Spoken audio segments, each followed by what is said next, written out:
Well, hello Rockhounds, Lapidary lovers, Mike here, welcome back to my channel. And I thought I'd just do a video on inexpensive lapidary equipment. If you want to get into,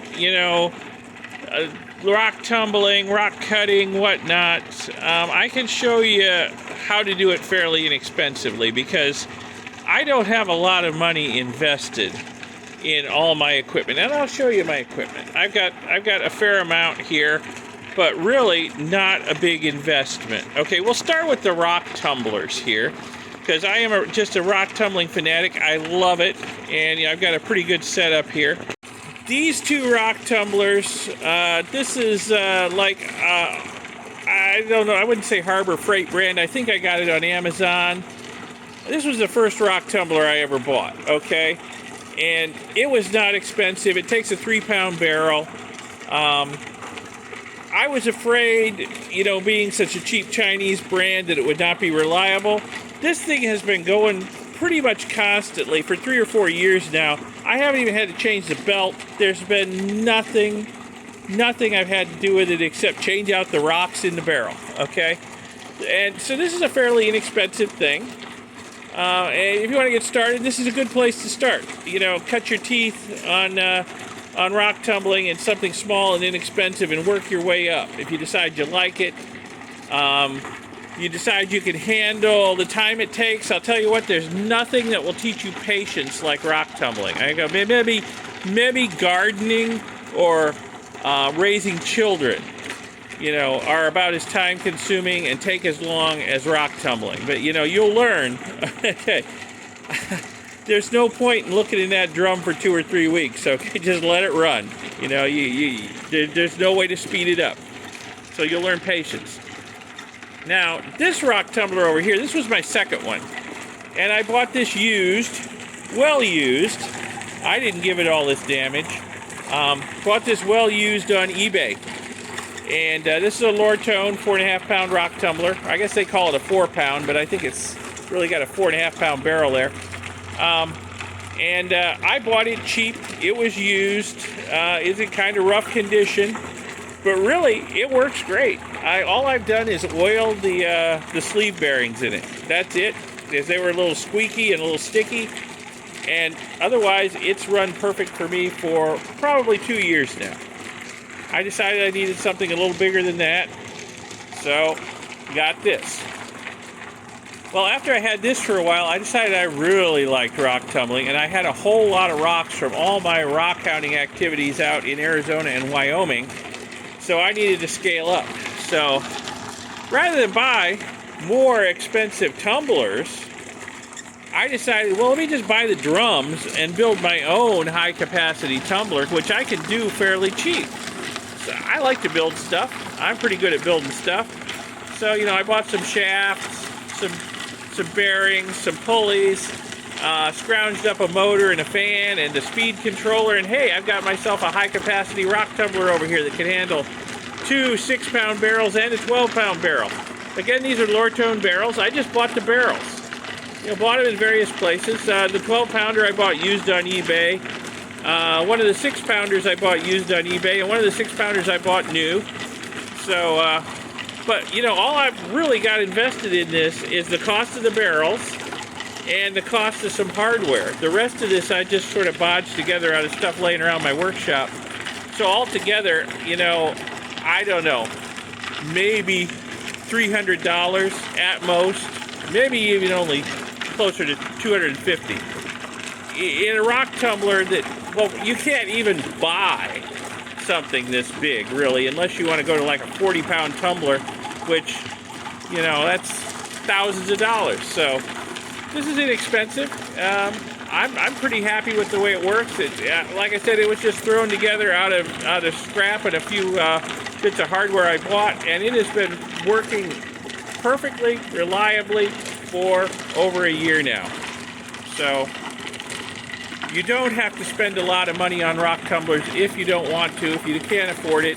If you just want, an out-of-the-box, ready-to-go thing, get one of these. I've heard Lortone is going out of business, so you may not be able to buy one of theirs new, but there's other companies out there that sell bigger rock tumblers. Covington Engineering comes to mind, and a few others. You know, you can get yourself an out-of-the-box experience ready to go, but if you're on a budget, hey, build your own. It ain't rocket science. All you gotta do is build something that spins. That's not hard. Okay, let's look at some other equipment. Okay, got a 16-inch lapidary saw here. And oh, you're thinking, oh, I thought you said you were doing this on a budget. Oh my God, those things are way expensive. And you're right, they are, if you buy them new. This thing is probably older than I am, and I am old. We got this thing used. It was probably on its third or fourth owner. It has been heavily modified over the years. It's mounted on some sort of wooden pallet. It's got an aftermarket huge motor on it. I mean, you could run elevators up and down tall buildings with that motor. This thing is way overpowered, but that's good. It'll cut through anything. As you can see, it's had a bit of a rough life. It's all beat up. Let me open it up. The hinges are pretty shot on the door. I have to prop it against something. But otherwise, you know, it works. Yeah, it's dirty. I know it's dirty. I've been cutting banded iron in it, so of course it looks like a bloodbath as usual. But, you know, we got a 16-inch blade on it. And we can cut really big rocks in this thing. And we bought it, we found it on Craigslist really cheap. Really cheap. And I've had to rebuild it a couple of times to keep it running. But you know what? It was a bargain. It's lasted 6-7 years now, and it's still going strong. Anything breaks, I just replace it, and we just keep going. So it works good. Now, I do have a couple videos on this. One video, I did a clean out on it, and you can see that didn't last too long. In another video, my buddy Jim told me how to recycle saw oil. So I've got some recycled saw oil here that I'm using in this thing these days. Instead of buying fresh, there's a bucket of fresh down there, but that's just been sitting there for a while because I keep recycling the oil. So I'll put links to the oil recycling video if you're at all interested. But anyway, look around. You don't have to pay full price for these. You can find them used. It's rare. You might have to travel a ways, you know, to get it. But, you know, if you need a saw this big, well, you know, it's worth it. It's worth it. This is just an amazing tool for it cuts, slices, dices, juliennes rock like nobody's business. So, you know, you've reached the big time when you've got one of these, but you can get one without, you know, dropping a couple of $1,000s. It's possible. If you're handy, buy one that's in rough shape and fix it up. You'll get a bargain. Yeah, and recycling the saw oil is a great economizer because this stuff's getting expensive. You get a gallon of mineral oil, holy cow, they want like 25, close to $30 for it in most places. You can recycle it. That's going to save you a lot of money in the long run. Let me tell you, I'm very happy about being able to recycle my saw oil. Thanks for telling me how to do it, Jim. Watch the video, linked in the upper right if you want to know. So, sometimes you don't need a 16-inch lapidary saw for what you're doing. I mean, here's a cheap Harbor Freight 7-inch tile saw. And I use this sometimes because I've got a lot of rocks, but a lot of them are small, you know, and trying to cut them with that 16-inch saw, well, it's like trying to drive upholstery tacks with a sledgehammer. You know, it's overkill. It's serious overkill. You know, I can cut a small rock in just, you know, a few seconds or a minute on this thing, you know, that I can't even clamp easily into the big boy over there. So, yeah.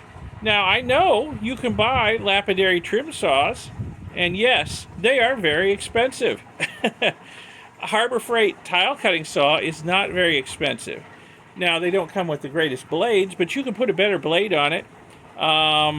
You can make other modifications to it to make it easier to run. I mean, you run this thing, you are going to get wet standing here. You can cut from the back over there and pull the stuff towards you instead of pushing it, or you can build a little splash guard here to keep from getting yourself all wet while you're cutting. Either way, you can get by with a fairly cheap saw. You know, put a decent lapidary blade in it, and you'll be amazed at just how well this works. So, yeah, again, you know, you don't have to spend a lot of money unless you want to.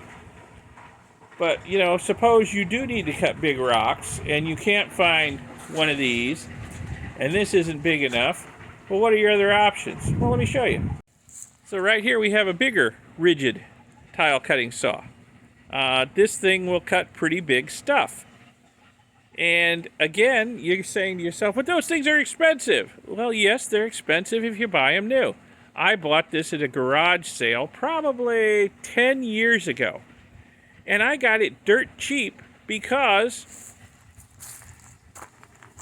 the motor didn't run all the time. It would like, you know, you might have to bang it to get it going. You know, I plugged it in at the garage sale, and, you know, I said, this motor's a little dodgy, dude.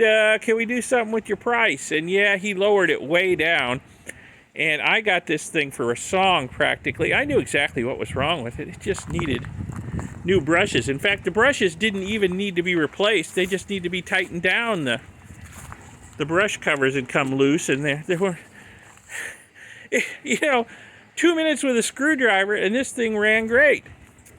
So, yeah, so I used this to cut a lot of rocks over the years before we got the big lapidary saw over there. And still, you know, sometimes this is a better option, especially, you know, if I want to cut with water instead of oil, like we have in the lapidary saw. So this is a good option. Or, you know, if I've got a lot of rock to cut, you know, I'll cut the big stuff in the big lapidary saw and smaller stuff over here. And just, you know, have a real production line going where I've got multiple saws going at once. And I can get a lot done that way.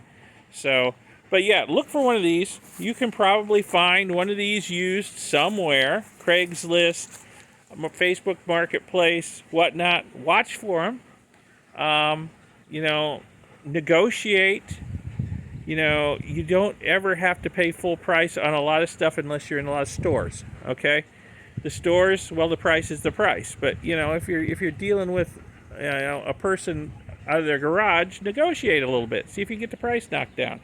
You know, look for the flaws in the thing and negotiate. And, of course, if you're handy, like I've said before, if you're handy, buy a broken one and fix it. You can get a broken one for next to nothing. Or a dodgy one, you know. That's what I did. All right, let's look at some other stuff. All right, I'm just getting into using a flat lap for stuff. All right, it's fairly new to me, but I'm loving it because it gives me the ability to clean up rocks before they go into tumbling. And you know, I could probably even make cabs on this. I just need to get a little bit more experience. So I built a flat lap here using my old crusty drill press, crusty rusty drill press. This drill press is probably older than a lot of you people watching this video, I imagine. It's seen better days, but it still works. And, you know, if you have a workshop, you probably have a drill press similar to this. So you can build yourself a quick and easy flat lap. So basically, I've got, you know, 8-inch disc on here. This is a 60 grit disc and about ready to be replaced because I've ground quite a bit of rock on it here. And I've set up a drip water system here. I've got a little bucket up here and a little valve. I can adjust the flow rate down here. Let's get a little water flowing. Yep. So, of course, turn it on. So this thing is, I have the pulleys up in here set to the slowest speed. I think it's still a little fast, but I'll tell you what, this thing will grind down rock. It will grind down rock nicely. So I use this to touch up rocks before I tumble them right now. I've had a lot of trouble with rocks with cracks and pits in them, and so what I'll do is I'll grind off, you know, problematic areas. I'll cut them on the saw first, cut off the worst of it, and I'll grind back the problematic areas, and then throw them in the tumbler. And I have found that this works really great with agates. Where you're trying to expose some agate, you know, out of the nodule. You can grind away on here and expose more and more of the agate goodness inside the nodule on this. before throwing it in a tumbler and tumbling it up into something really beautiful. And like I said, I can probably make cabs on this. I just need a little more experience. Get myself a dop station and dop sticks and stuff, and start making cabs. And you know, I've got a whole series of wheels for this. It's not just the 60 grit. I've got them down to 3,000. So yeah. So here's a quick and easy, no-brainer, super simple flat lap for you. And like I said, if you're handy, you probably already have a drill press like this in your shop. So all you need is a bucket to catch the water so it doesn't go everywhere in your shop. This is just a half-inch bolt that I have cut the head off of.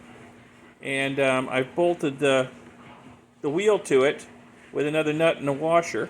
And then the cut-off end goes up in the chuck of the drill. And voila, we have flat lap.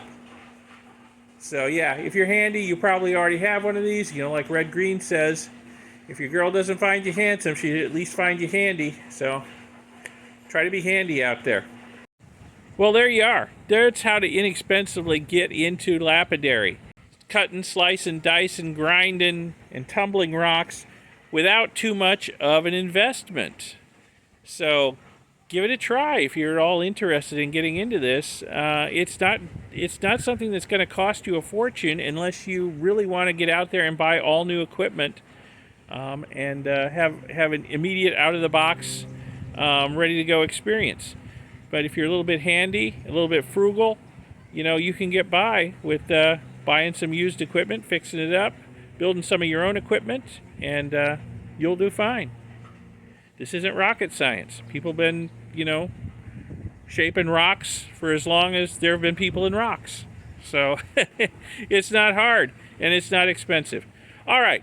So I hope you found this video a little bit interesting, educational, informative, inspirational, whatever. Give it a like. Get out there and get some lapidary equipment and get to shaping rocks. Subscribe to see my future videos. I'll see you in the next one. Thanks for watching this one. Bye.